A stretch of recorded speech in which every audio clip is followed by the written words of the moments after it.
Hey mga kamami dearest, dahil sa sobrang awa niya ni Emma sa kay Moki, kung kaya gumawa ito ng paraan para kahit papano magkaroon ito ng communication sa kanya at maging magaan yung pakiramdam niya dahil sa sobrang nararamdaman din ni Emma na talagang hirap na ito dahil sa pagtrato sa kanya ng kanyang mami na peki. Na wala namang ginagawa kundi ang pagbibigay lang sa kanya ng mga injection at mga gamot na nakakapagpapalala ng kanyang nararamdaman at nakapagparalisa sa kanyang mga paa kung kaya't hindi ito makakalakad. Ito namang si Emma kahit sa bahay naginip ito tungkol sa kay Moki at syempre naikwento niya din ito sa kanyang husband kung kaya't parang worry din ito kay Emma dahil alam niyang nag-aalala ito.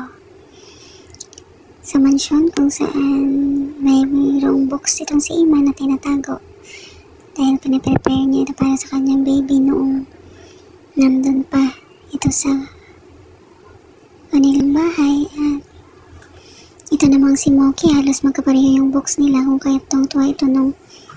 nagbasa ng box itong si Emma habang nandun ito sa kabilang pintuan o sa labas at itong si Moki ay nakikinig lang doon sa loob ng kwarto kaya tuwa ito at parang ramdam na ramdam niya kung ano yung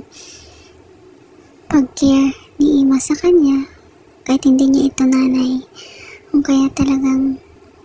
naawa itong si Emma sa kay Moki at handa itong gawin ng lahat para matulungan ito at ayun na nga guys, sobrang nakakalungkot ang buhay ni Moki kasi napunta siya dun sa babaeng ninakaw na nga lang siya, inaabuso pa siya kung kaya't nag-iisip si Emma na baka pwedeng ireklamo niya na daw iyon